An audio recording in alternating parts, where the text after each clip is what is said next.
नमस्कार साथियों, कैसे हो आप सभी। उम्मीद है सारे अच्छे होंगे, पढ़ाई आप लोगों की अच्छी चल रही होगी। मैं सुनील मुदगल आपका अपने यूट्यूब चैनल पर स्वागत करता हूं। जैसा कि आपको बताया, विनय शर्मा सर ने प्रैक्टिस सेट स्टार्ट कर रखे हैं। तो आज हम प्रैक्टिस सेट नंबर 10 करेंगे। और आज की इस क्लास का पहला सवाल इसने कहा है कि sine x plus cos x is equal to root two sine x. तो sine x minus cos x बताना हमें। देते हैं a square plus b square जो कि इक्वल होगा c square plus d square के। तो हम डायरेक्ट लगा देते हैं। तो इसको कहेंगे जी साइन एक्स प्लस में कोस एक्स जो कि इक्वल दे रखा रूट टू साइन एक्स के। तो हमें निकालना जी साइन एक्स प्लस में माइनस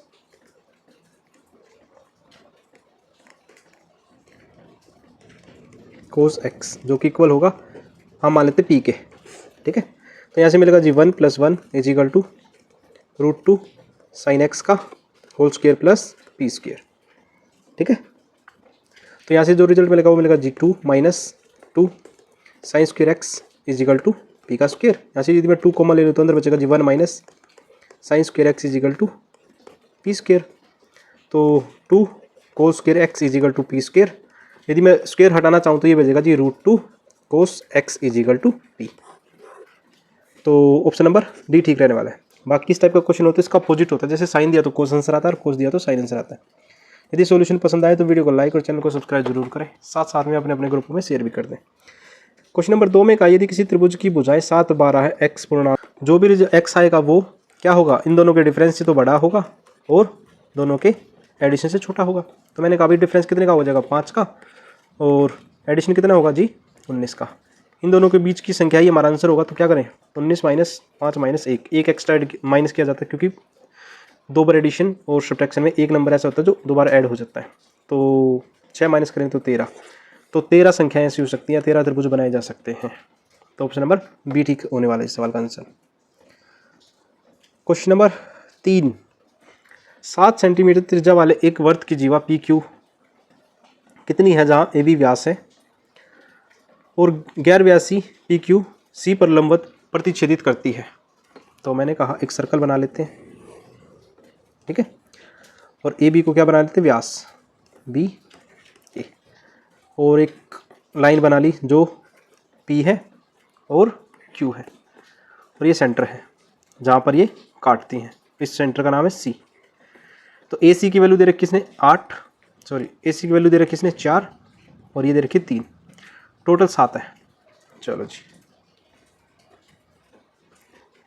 7 सेंटीमीटर त्रिज्या है। तो मैंने कहा यदि ये पॉइंट यहाँ पर हो, त्रिज्या है 7 सेंटीमीटर त्रिज्या है।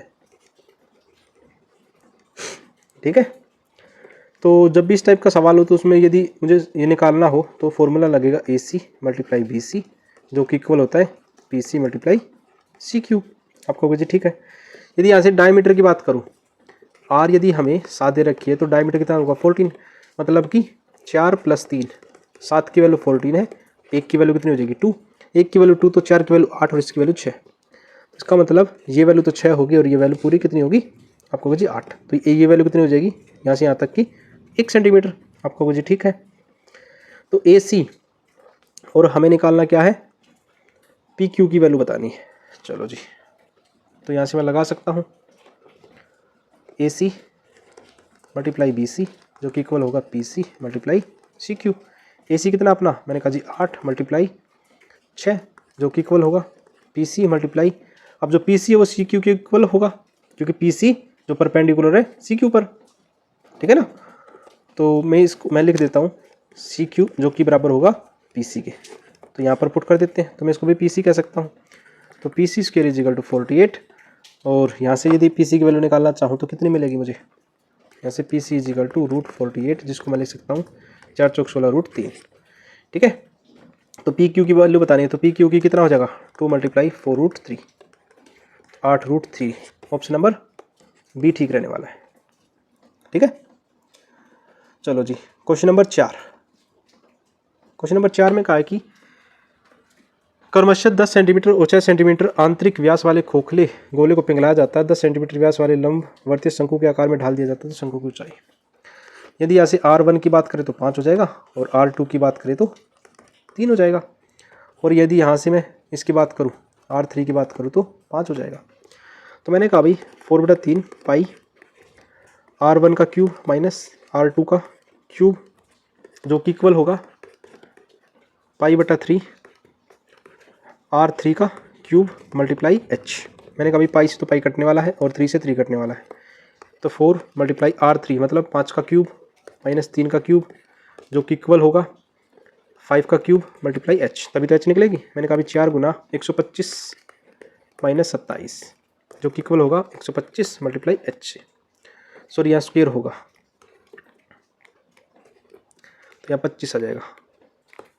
ठीक है, तो यहाँ से रिजल्ट मिलेगा जी 4 गुना 98/25 जो कि इक्वल होगा H की। तो यहाँ से रिजल्ट मिलेगा जी 15.6 जी 15.68। तो ऑप्शन नंबर डी ठीक रहने वाला है यहाँ पे। ठीक है, क्वेश्चन नंबर 5। क्वेश्चन नंबर 5 में कहा एक दुकानदार 10 किलो चीनी खरीदने पर 12% की छूट देता है। चीनी का क्रय मूल्य 30 रुपये प्रति किलो है। यदि अंकित मूल्य 38 रुपये प्रति किलो है, दुकानदार को तौल खराब मशीन में वास्तविक 900 ग्राम भार होता है तो 1 किलो भार वाली बताती है, तो आंसर बताना है। तो मैं कहूँ यदि ये MP 38 है, MP 38 है और इस पर 12% की छूट दे तो इसके 88% की वैल्यू कितनी होगी? मैंने कहा जी इसका हो जाएगा 33.44 रुपये पर किलोग्राम। ठीक है, आप कहोगे जी ठीक है, और 1000 की जगह कितना ग्राम दिखा रही है? 900। चलो जी ठीक है, मैंने कहा 30 रुपये क्रय मूल्य है और 900 बटे में 1000 ग्राम पर कितना फ़ायदा उठाएगा? मैंने कहा जी 27 रुपये किलो हो जाएगा। 27 की जगह 33.44 पे बेच रहा है तो कितने का फ़ायदा होगा? 3 और 3 6, 6.44 का फ़ायदा होगा। मैंने कहा भाई 6.44 का फ़ायदा होगा किसके ऊपर? 27 के ऊपर, और गुना में 100 हो जाएगा। और 10 किलो चीज़ थी इसलिए 10 से मल्टीप्लाई करना पड़ेगा भाई। 100 से 100 कट रहा है और जब इसकी काटेंगे तो जो एक्चुअल रिजल्ट आएगा वो हमारा आएगा 23.85%। तो ऑप्शन नंबर डी ठीक रहने वाला है। पॉइंट आगे पीछे थोड़ा हो सकते हैं, थोड़ा सा चेक कर लेना, बाकी मेरे हिसाब से आंसर ठीक है। Question number 6। क्वेश्चन नंबर 6 में इसने कहा है एक आदमी 80 किलोमीटर प्रति घंटे के हिसाब से 1200 किलोमीटर दूरी, यदि मैं टोटल डिस्टेंस की बात करूँ तो 1200 किलोमीटर है, और बाद में 1600 है, बाद में 1000 है और बाद में 200 है। ये टोटल डिस्टेंस रहने वाला 4000 किलोमीटर। तो 4000 किलोमीटर डिवाइड बाई 1200 किलोमीटर गया वो 80 के हिसाब से, 1600 किलोमीटर गया वो 40 के हिसाब से, 1000 किलोमीटर गया है 400 के हिसाब से, 200 किलोमीटर गया वो 50 के हिसाब से। ठीक है, तो यहाँ से निकालना चाहेंगे तो ये तो 15 बार कटेगा, ये इसका 40 बार कटेगा, ये इससे 2.5 बार कटेगा और ये इससे 4 बार कटेगा। तो टोटल रिजल्ट रहने वाला है 4000 अपॉन में 61.5। तो एक्चुअल में रिजल्ट कितना आएगा? 65.04। ऑप्शन नंबर डी ठीक रहने वाला है यहाँ पे। क्वेश्चन नंबर 7 पर पहुँच गए हैं। क्वेश्चन नंबर 7 में कहा है कि 4 sin स्क्वायर थीटा है ये। ठीक है, तो 3 bracket start 1 plus cos theta, तो इसकी वैल्यू बतानी है। तो एक 4 1 माइनस कोस स्क्वायर थीटा जो कि इक्वल होगा 3 प्लस में 3 कोस थीटा। तो इसको लिख सकते हैं 4 minus 4 cos square theta is equal to 3 plus 3 cos theta. तो यहाँ से मैं क्या करता हूँ, एक साइड में कर लेता हूँ सारे डाटा को। तो मैंने कहा अभी 4 कोस स्क्वायर थीटा माइनस का 4 प्लस में 3 cos theta is equal to 0। तो 4 कोस स्क्वायर थीटा माइनस में 1 प्लस में 3 cos theta is equal to 0। मैंने कहा अभी cos theta is equal to 1/4 निकलेगा और cos theta is equal to -1 निकलेगा। जब इसको सोल्व करोगे क्वाड्रेटिक इक्वेशन को तो हमारे पास 2 वैल्यू रहने वाली है। तो नेगेटिव वाली तो लेंगे नहीं हम, तो पॉजिटिव वाली लेंगे। तो मैंने कहा भाई ये एंगल थीटा है तो ये 4 होगा, ये 1 होगा, ये √15 हो जाएगा। तो हमें निकालनी है ये वाली वैल्यू, तो यहाँ लिख देते हैं। तो यहाँ से ये क्या होगा √15 और 10 क्या होगा? मैंने कहा अभी √15/1 होगा, प्लस में साइन क्या होगा? मैंने कहा भाई 4/√15 मल्टीप्लाई, तो ये क्या होगा? मैंने कहा अभी √15/4 प्लस में 2 × 4। √15 से √15 कटेगा, 4 से 4 कटेगा, तो यहाँ से रिजल्ट तो मिलेगा जी 15 प्लस में 1 प्लस में 8। तो 24 सवाल का ठीक वाला आंसर होगा ऑप्शन नंबर ए ठीक रहने वाला है यहाँ पे। Question number 8। क्वेश्चन नंबर 8 में कहा कि 4 अलग अलग संख्याएं समान अनुपात में बताना। तो मैं इसको कह सकता हूँ A/B जो कि इक्वल होगा C/D। ठीक है, तो ये वाला डाटा जिसमें बनता होगा ठीक है। इसने कहा कि कौन सा विकल्प सही नहीं है। तो मैंने कहा तो पहला डाटा कहना चाह रहा भाई इनका जो कॉम्बिनेशन बनेगा वो बनेगा जी AD इक्वल सी बी का। तो पहले वाले का डाटा सी ठीक है, दूसरे वाले का डाटा बी सी बनेगा, ठीक है, डी ए बनेगा, ये भी ठीक है। तो तीसरे वाले की बात करें तो तीसरे वाला डी बी बन रहा है, तो ये वाला नहीं होगा, तो इसका मतलब ऑप्शन नंबर सी ठीक होने वाला है यहाँ पे, और बाकी सारे करेक्ट है। ठीक है, उम्मीद आपको ये समझ में आ गया होगा। Question number 9। क्वेश्चन नंबर 9 में इसने कहा है 3 छात्र ABC समस्या हल करने के लिए प्रायिकता 3/7, 5/9 और 1/5 है। क्या संभावना की समस्या हल हो जाएगी? मैंने कहा भाई इतनी तो है, संभावना हल हो जाएगी, तो प्रोबेबिलिटी कितनी है? मैंने कहा हल होने की प्रोबेबिलिटी कितनी है भाई? 1 - 3/7, तो मतलब यहाँ से 4/7 हो जाएगी, यहाँ से 4/9 हो जाएगी और यहाँ से 4/5 हो जाएगी। ठीक है, तो यदि मैं तो यहाँ से टोटल पॉसिबिलिटी की बात करूँ तो 4/7 गुना 4/9 गुना में 4/5, तो टोटल पॉसिबिलिटी कितनी हो जाएगी? मैंने कहा 64/315। यदि टोटल पॉसिबिलिटी की बात करें तो 1 - 64/315, तो रिजल्ट बचेगा कितना? 251/315। तो हल होने की पॉसिबिलिटी है हमारी 251, ऑप्शन नंबर ए ठीक हो जाएगा। ठीक है, क्वेश्चन नंबर 10। क्वेश्चन नंबर 10 में कहा है कि हमें फ्रीक्वेंसी डिस्ट्रीब्यूशन हल करना है जिसमें डाटा दे रखा माध्य मतलब मीन दे रखा है। तो हम क्या करेंगे, इसमें एक डाटा और बना लेंगे। ठीक है, जिसको क्या लिखेंगे? x1, और इसमें लिखेंगे f1 x1।